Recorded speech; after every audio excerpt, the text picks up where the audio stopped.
Nothing like waking up with that familiar buzz that only Oilers fans know. But today, there's something different in the air. A gut feeling that what's coming could reshape everything in Edmonton. Players are being tested, choices are being made, and whispers are getting louder. Whispers no one wants to believe. The room's heating up, and even the most loyal in oil country are split. You're not gonna believe what's coming. So grab a coffee, hit that like button, and let's dive right in. There's something uneasy hiding beneath this hot start for the Oilers. It's that kind of beginning that tricks you into thinking everything's fixed. But deep down, you know better. Stuart Skinner's name is all over the headlines after a flawless shutout. The blue line looks tight. The boys are buzzing with confidence. But how many times have we seen this movie before? How many times have Edmonton fans let themselves believe, only to watch it all crumble come playoff time? It's early, sure, but the signs are there, and ignoring them again could cost more than we can afford. No one's saying Skinner isn't talented. He's calm, quick, has that spark every fan loves to see. But talent was never the issue. The issue's been consistency. Every year he flashes brilliance one night and then completely unravels the next. The poise fades in the moments that matter, and when the pressure hits, so does the puck. Right into our net. 3 goals here, 3 there, doesn't sound like much, but that's how heartbreaks in Edmonton are born. The numbers don't lie. 3 full seasons as the go-to guy. Over 50 games each year, at least a dozen in the playoffs. And yet, when the ice heats up, he melts. 11 games with 3 or more goals allowed in 2024. 10 the year after. That's not bad luck. That's a pattern. And still, the team keeps the faith. Rick Tocchet can talk all he wants about development and trust, but at some point, Edmonton needs a goalie who doesn't just flash potential, one who wins championships. What's even scarier is how much blind trust there seems to be in Skinner and Calvin Pickard. That's not loyalty, that's stubbornness. 3 years together and still no proof they're the tandem that gets it done when it matters. Can you really take down the Panthers like that? Or are we signing up for another almost season?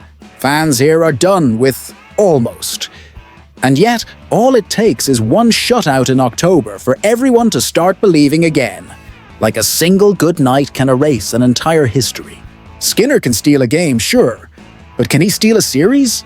Can he stand tall when the ice starts bleeding for wins? The Oilers are standing at a crossroads. If they fall for Skinner's temporary spark again, they risk wasting a roster that's built to win right now. McDavid's not going to wait forever. Neither are we. And when it's time to hold someone accountable, there won't be any masks left to hide behind. Funny thing is, the heat around the team isn't just on the ice. It's in the trade talks. Whispers that could completely reshape this roster. Oil country can feel it. Alex Tuch, the kind of power forward any contender would kill for, might just be on Edmonton's radar. But is this the move we need? Or another trap disguised as a miracle? On paper, Tuch fits perfectly.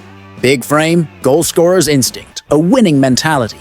2 straight 30-goal seasons, playoff experience, and a game that screams Oilers hockey. He could be the missing link between raw talent and the cup, but nothing's ever that simple. Buffalo doesn't want to let him go, and insiders say Tuch isn't exactly begging for a trade.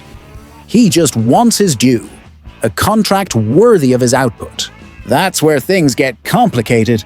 The Oilers made it clear they're done with short-term gambles. After years of seeing talent slip away, Stan Bowman's building for stability, every move's gotta be surgical now. Just look at Jake Wallman, Vasily Podkolzin, Ty Emberson, all brought in, all locked down mid or long term. That's the new mindset. Build, don't patch. So if Tuch comes, is he here to stay, or just another expensive rental that leaves us exposed later? That choice could define how the league sees Edmonton, desperate or deliberate. And hanging over all of this is that invisible clock ticking against the roster itself.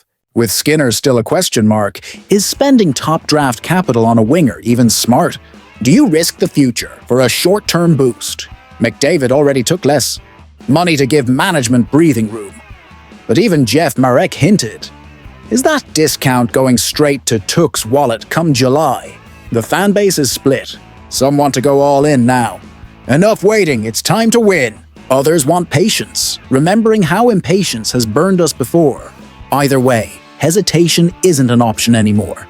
Cup windows don't stay open forever, and this might be the last one to build the perfect team around McDavid. There's tension in Edmonton, that mix of hope and doubt that makes every rumor feel seismic. Maybe Tuch doesn't even know it yet, but his name's fueling bar debates, online threads, and hockey podcasts across Alberta. And the craziest part, this rumor feels more real than smoke. There's fire here, but for all the chaos on the ice, nothing's been more nerve-wracking lately than the silence around Connor McDavid. The captain, the heartbeat, the soul of the team. The one carrying the city's hopes on his shoulders was surrounded by uncertainty about his future. Rumors spread, insiders whispered, and fans stared down the worst thought imaginable. What if McDavid doesn't re-sign? And then, almost out of nowhere, the storm broke, quietly but powerfully. While everyone else panicked, the Oilers' front office stayed calm. No trade calls, no backroom panic, nothing. Jeff Jackson, the CEO, told Pierre LeBrun that not a single team even made an offer. That says everything about how much confidence this organization has in its captain. No plan B needed, and the payoff came fast. McDavid staying. A 2-year extension, same $12.5 million cap hit. It's not about the money, it's about loyalty. He could have demanded a record-breaking deal and no one would have blinked. Instead, he chose stability, focus, and faith. That move doesn't just lift the locker room, it defines the culture. McDavid's showing that this project in Edmonton is still alive, and he's not done chasing what's his. For Jackson and the front office, it's more than relief. It's validation. The city needed this. The players needed this. And the fans got the message. This team still believes, not just in a vague, hopeful way, but with the conviction of a decade of brilliance. 3 Hearts, 5 Art Ross trophies, 4 Ted Lindsay Awards, a Conn Smythe earned even in defeat. McDavid's still the center of the hockey universe here, and this extension says he's not finished writing his legacy. And the timing couldn't be better. It comes right when Edmonton's trying to fine-tune its entire identity. Trades, goaltending, depth, everything. McDavid's commitment just reignited the fire. You could almost feel the room exhale and think, all right, he's in. No more excuses. If anyone around the league thought Edmonton was on shaky ground, think again. Because when the best player in the world doubles down on your city, everyone else better start skating faster. The ice just got a lot more dangerous for anyone betting against the Oilers. At the end of the day, it all comes down to belief, even when the world doubts you. The Oilers are walking that fine line between brilliance and chaos, balancing hope and risk every night. Skinner, Tuch, McDavid. 3 names, 3 stories that could define the future of Edmonton hockey. The journey rolls on, the ice melting under the heat of a team desperate to win now.